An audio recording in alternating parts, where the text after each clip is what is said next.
नमस्कार, जय हिंद। जी हाँ, साइंस का एक और महत्वपूर्ण टॉपिक और इसके उदाहरण से प्रश्न पूछा जाता है। यह है गति नियम। न्यूटन के गति नियम को आप लोग अच्छे से जान लीजिए। 3 नियम है, गैलीलियो का नियम है, जड़त्व का नियम है। क्या, कहां पर, कौन सा पूछा जाता है प्रश्न। इस वीडियो में लगभग 35 प्रश्न यहां भी आपको मिल जाएगा। अगर इसको देख लेते हैं तो यहां से भी एक सवाल आपका कंफर्म, और वो गलती नहीं करेंगे। कुछ ऐसे कॉन्सेप्चुअल प्रश्न हैं, अगर आपको लग रहा होगा कि हमारा तो गति नियम कंप्लीट है, तो देखते रहिए धैर्य बना करके। आप देखिए कैसे गलती कर देते हैं प्रश्नों को। आइए, किसी पिंड को गति प्रदान करता है कौन सा बल। पहला ही प्रश्न आपका घुमावदार है। तो किसी पिंड को गति प्रदान करेगा वह होगा कौन सा, संतुलित या असंतुलित या घर्षण या गुरुत्व। तो गति जब प्रदान करेगा तो वो असंतुलित होगा। कैसा होगा, असंतुलित बल होगा। किसी पिंड को जो है वह गति प्रदान करता है, अनबैलेंस्ड फोर्स है ना, या असंतुलित बल। तो ध्यान रखिएगा, असंतुलित बल हो जाएगा। आइए चलिए दूसरा सवाल देखिए क्या कह रहे हैं।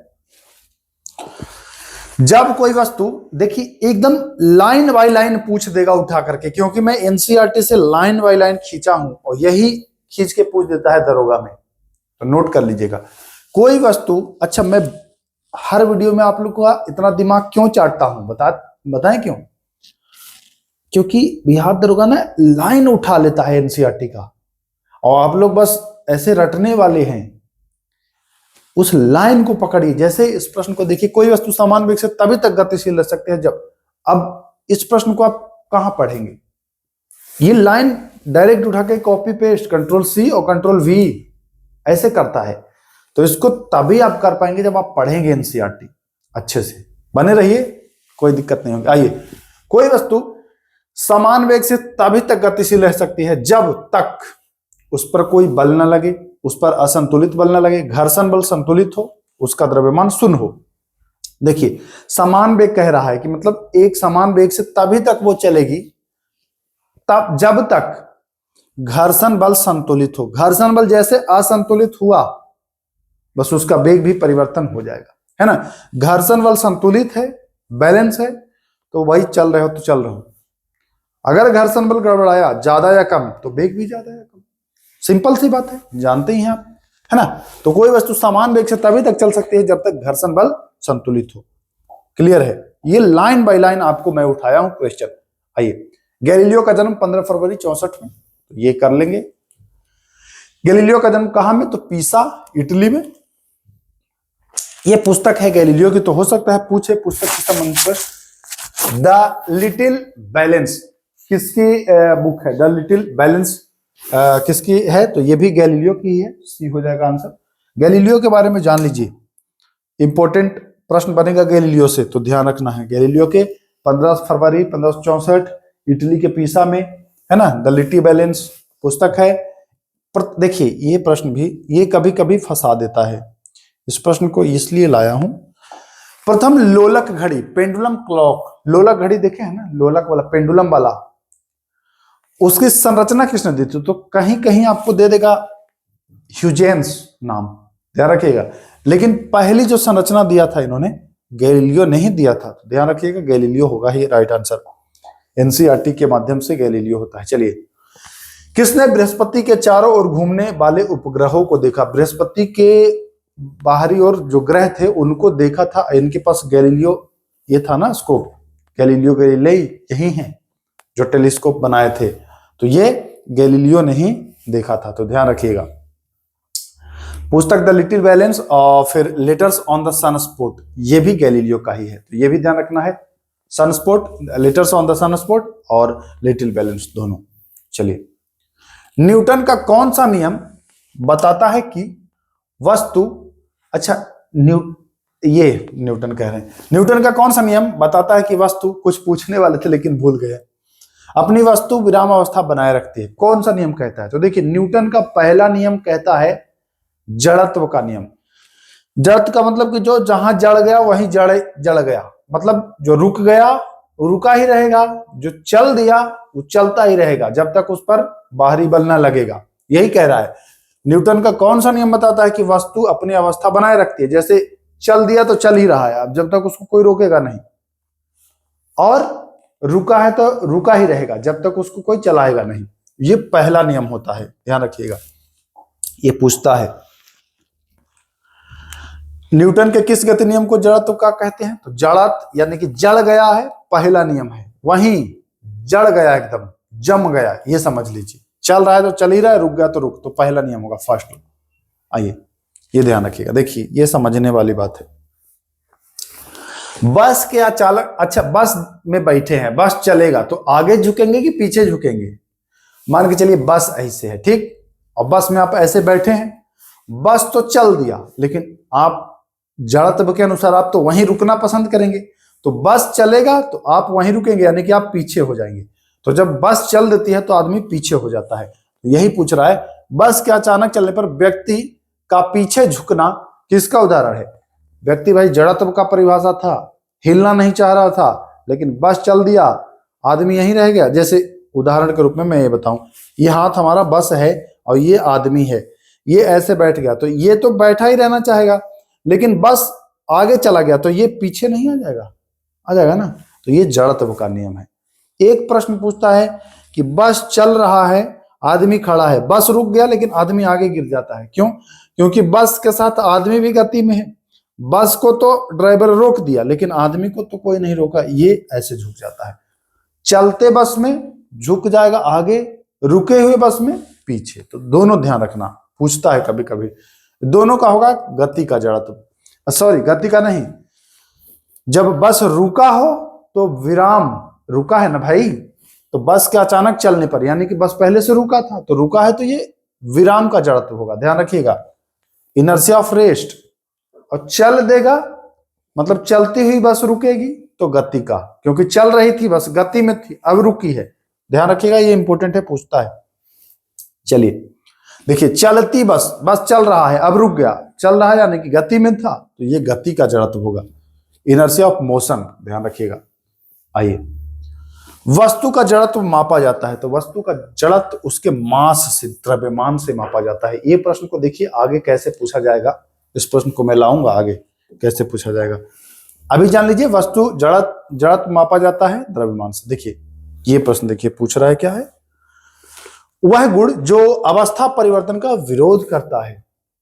ऐसे प्रश्न आपको नहीं मिलेंगे एग्जाम के अलावा और इधर उधर। वह गुण जो अवस्था परिवर्तन, मतलब अवस्था हमको नहीं बदलना, हम ऐसे हैं तो ऐसे ही रहेंगे, तो कौन है? वो है जड़त्व, इनर्शिया। कह दिए ना कि गति का जड़त्व, तो चल रहा है तो चल ही रहा है, उसको रोकेंगे तो विरोध करेगा, आगे देखेंगे कैसे विरोध करेगा, या रुका है तो रुका ही रहेगा, उठाने के लिए फिर ताकत की जरूरत होगी, है ना, तो विरोध करता है वो, तो ये जड़त्व होता है, ध्यान रखिएगा। किसी वस्तु का द्रव्यमान किसका माप है? तो द्रव्यमान जो है वो इनर्शिया यानी जड़त्व का माप है ना, ये मैं बता ही दिया हूं। चलिए, वह प्राकृतिक गुण जो वस्तु की विराम या गति की अवस्था में परिवर्तन का विरोध करता है, तो ये जड़त्व बता दिया ना, विरोध करता है तो जड़त्व। अच्छा, ये प्रश्न देखिए यहां गड़बड़ा रहा है। आइए, जब कोई असंतुलित बल, बाह्य बल किसी वस्तु पर कार्य करता है तो उसके वेग में परिवर्तन होता है। यह न्यूटन के, कैसे यार ऑप्शन सेट कर रहे हैं आप लोग? चलिए देखते हैं यहां से, पहले इसको पढ़ लेते हैं क्वेश्चन को ना। जब कोई असंतुलित बाह्य बल किसी वस्तु पर कार्य करता है तो उसके वेग में परिवर्तन होता है। यह न्यूटन के किस गति नियम में दर्शाया गया है? बहुत इंपॉर्टेंट प्रश्न है ये। प्रश्न भले 2 पेजों में बट गया है, लेकिन याद कर लीजिए, जब कोई असंतुलित, संतुलित नहीं, असंतुलित बाह्य यानी बाहरी बल किसी वस्तु पर कार्य करता है तो उसके वेग में परिवर्तन होता है। यह न्यूटन के दूसरे गति नियम से बताया गया है। किस गति नियम से? दूसरे गति नियम से। तो ध्यान रखिएगा, सेकंड लॉ न्यूटन का, ये इंपॉर्टेंट सवाल है, पूछेगा। चलिए, वस्तु त्वरण प्राप्त करती है किस नियम के अनुसार? तो वस्तु त्वरण प्राप्त करती है न्यूटन के दूसरे गति नियम से। तो ये भी हो जाएगा सेकंड लॉ। ये सारा इंपॉर्टेंट है। त्वरण प्राप्त करती है दूसरे गति नियम से। आइए, संवेग नामक राशि को किसने प्रस्तुत किया? संवेग को प्रस्तुत किया था, यानी मोमेंटम को प्रस्तुत किया था न्यूटन ने। ध्यान रखिएगा, सी सही हो जाएगा। संवेग का सूत्र क्या होता है? तो ये पूछेगा। संवेग का सूत्र जो होगा, मोमेंटम का सूत्र जो होगा, वह संवेग का मतलब कि द्रव्यमान और गुणे वेग, है ना। तो m और गुणा v, देखिए वेलोसिटी, तो द्रव्यमान और वेग, यही हो जाता है संवेग। ठीक, ध्यान रखिएगा, यही पूछेगा प्रश्न। संवेग में होगा क्या? होगा केवल परिणाम होगा। देखिए m है और v है, तो दिशा भी होगा और परिणाम भी होगा। क्या होगा? परिणाम भी होगा और दिशा दोनों होगा। ध्यान रखिएगा, इंपॉर्टेंट सवाल है। आइए, संवेग का एसआई मात्रक क्या है? संवेग का एसआई मात्रक है किलोग्राम मीटर प्रति सेकंड स्क्वायर। जी हाँ, किलोग्राम मीटर प्रति सेकंड स्क्वायर। अच्छा, ये भी होगा, न्यूटन सेकंड भी तो होगा, तो डी हो जाएगा ना। ए और सी दोनों, ए और सी दोनों, देखिए संवेग का मात्रक ये दोनों हो जाएगा। ध्यान रखिएगा। चलिए, ये भी प्रश्न बढ़िया है। किसी वस्तु के संवेग में परिवर्तन की दर उस पर लगने वाले असंतुलित बल के समानुपाती होता है। यह न्यूटन के किस गति नियम से ज्ञात होता है? रट लीजिए इस प्रश्न को, न्यूटन के दूसरे गति नियम को रट लीजिए। किसी वस्तु के संवेग में परिवर्तन की दर उस पर लगने वाले असंतुलित बल के समानुपाती होता है। यह न्यूटन के दूसरे गति नियम से है। पहला गति नियम जड़त्व के बारे में है केवल, दूसरा संवेग वंवेग के है, और तीसरा जो है एक्शन रिएक्शन, वो भी उदाहरण, तीनों का उदाहरण भी बताऊंगा, धैर्य बनाइए। तो ये हो जाएगा सेकंड लॉ। चलिए, बल का व्यंजक F बराबर A में ये पूछता है, फोर्स बराबर तो मास और एक्सेलरेशन, है ना, त्वरण किस गति नियम से प्राप्त होता है? तो F बराबर A में, तो दूसरा गति नियम। त्वरण जैसे ही आए तो दूसरा गति बताइएगा। चलिए, बल की परिभाषा पहले गति नियम से, बल का व्यंजक दूसरे गति नियम से, ये दोनों ध्यान रखिएगा। त्वरण का एसआई मात्रक क्या है? त्वरण का एसआई मात्रक है मीटर प्रति सेकंड वर्ग, या फिर उसको कह सकते हैं मीटर प्रति सेकंड स्क्वायर, है ना। तो ये बी राइट आंसर हो जाएगा। ध्यान रखिएगा। बल का एसआई मात्रक न्यूटन, जानवे करते हैं। आइए, ये भी प्रश्न बढ़िया है। किस गति नियम से हमें किसी वस्तु पर लगने वाले बल को मापने की विधि, यानी कि बल के परिमाप F बराबर A में, है ना, ये भी, और बल का परिमाप ये दूसरे गति नियम से आपको पता चलता है। 28 का हो जाएगा बी। 29वां देखिए क्या कह रहा है। क्रिकेट में तेज आती गेंद को पकड़ते समय खिलाड़ी हाथ पीछे खींचता है, यह किस गति नियम पर आधारित है? देखिएगा, जब क्रिकेट कैच लगता है ना खिलाड़ी, तो देखिए पीछे कर लेता है। क्यों करता है जानते हैं? जो संवेग है, संवेग में क्या होगा? मास भी है और वेग भी, है ना। तो संवेग को जीरो करना है, इसको जीरो करना है, तो पकड़ेगा और पीछे ले जाएगा, मतलब जीरो करने में टाइम लगाएगा। ऐसे अगर गेंद आके तुरंत रुकेगी तो जीरो तो हो जाएगा, लेकिन चोट लगेगा। अब ये पकड़ के पीछे ले जाएगा, टाइम लगाएगा जीरो होने में। तो ये शून्य करने में, संवेग को शून्य करने के लिए यह ऐसा काम करता है। ध्यान रखिएगा। आइए, तो ये क्रिकेट का गेंद पकड़ता है, ये दूसरे गति नियम से, है ना, और पीछे खींचता है, दूसरा गति नियम होगा। आइए, कैच पकड़ने के बाद हाथ खींचता है, क्यों? क्योंकि गेंद का जो वेग है वो शून्य करने में समय बढ़ जाता है। जैसे तुरंत रुक जाता, अब यहां आके रुका, तो ये टाइम बढ़ाया, वेग को जीरो करने में ही टाइम बढ़ाया है। तो ध्यान रखिएगा। आइए, किस नियम को क्रिया प्रतिक्रिया का नियम कहते हैं, यानी कि एक्शन रिएक्शन लॉ, क्रिया प्रतिक्रिया, ये न्यूटन का तीसरा गति नियम होगा। क्रिया प्रतिक्रिया, क्रिया प्रतिक्रिया का मतलब एक ठेठ भाषा में समझ लीजिए, कोई किसी को गाली दिया तो वो उसको गाली दे देगा ना। क्रिया प्रतिक्रिया, गाली दिए तो गाली दे देंगे। हालांकि गाली गुप्ता करना नहीं चाहिए, लेकिन मैं उदाहरण के लिए ऐसे समझाया। कोई किसी को मारा तो वो भी मार दिया, ये क्रिया प्रतिक्रिया। गेंद आप दीवार पर मारते हैं, दीवार गेंद आपको मार देती है, ये क्रिया प्रतिक्रिया होता है। आइए, क्रिया प्रतिक्रिया बल सदैव कार्य करते हैं, तो ये सदैव अलग अलग वस्तु पर कार्य करेगा, एक ही वस्तु पर नहीं, अलग अलग वस्तु पर कार्य करेगा। आपने दीवार पर मारा तो गेंद दीवार को धक्की आया, और दीवार गेंद को धकियाया, तो दोनों अलग अलग है। तो ध्यान रखना है, अलग अलग समय नहीं, अलग अलग वस्तु होगा, अलग अलग वस्तु पर। ये अच्छा प्रश्न है, ध्यान रखिएगा। जितने प्रश्न इसमें करा रहे हैं नोट कर लीजिए। साइकिल का चलना संभव होता है कैसे? साइकिल का चलना या आदमी का चलना, आप धरती को धक्का देते हैं तो धरती आपको धक्का देता है और आप आगे बढ़ जाते हैं, तो चलता है आदमी तीसरे गति नियम के अनुसार। साइकिल भी जब चला रहे हैं तो आप पैडल मार रहे हैं, जमीन को धक्का दे रहा है और जमीन साइकिल को धक्का दे रहा है, तो वो भी हो जाएगा तीसरे गति नियम का, ठीक ना। साइकिल का चलना, ये भी आदमी का चलना तीसरे गति नियम।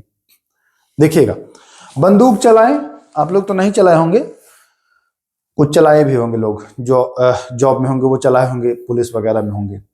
तो जब आप ऐसे यहां पर कंधे पर लगा करके, जो ट्रेनिंग किया होगा उसको पता होगा, यहां पर ऐसे लगा करके बड़ा वाला जो बंदूक है उसको फायर किया जाता है ना।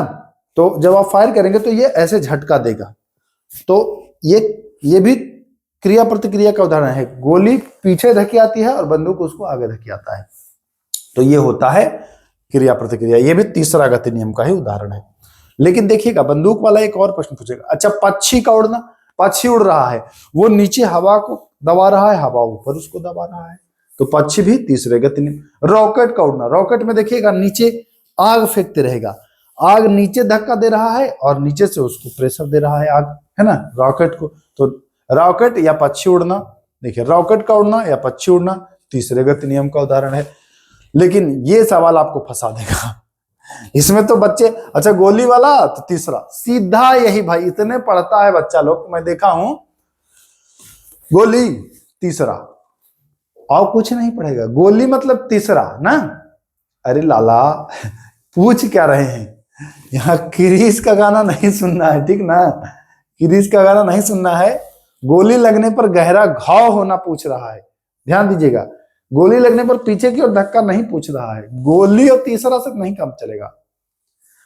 अब रिजल्ट चाहिए तो थोड़ा सा कॉन्सेप्ट रखिए। गोली लगने पर गहरा घाव, देखिए गेंद जब पकड़ा था क्रिकेट का खिलाड़ी, तो गेंद को पकड़ के तो ले गया था, वेग को शून्य किया था, संवेग को जीरो करने में समय लिया, शून्य तो होगा ही लेकिन समय लिया ना, यही शून्य हो जाता, लेकिन इतना समय लिया, चलो नहीं चोट लगा। गोली को पकड़ के थोड़ी ना ऐसे कर लोगे, उसकी तो रफ्तार इतनी है कि आप कर ही नहीं पाओगे, तो उसका पूरा जो पावर है वो आपके जहां पर लगेगा वहां वो चोटिल करेगा या फिर घायल करेगा, गहरा घाव करेगा, गलत जगह पर लग गया तो मृत्यु भी करेगा। तो गोली लगने पर जो घाव होगा यह दूसरे गति नियम के अनुसार होगा, यहां तीसरा नहीं चलेगा, ठीक है ना, समझ रहे हैं बात।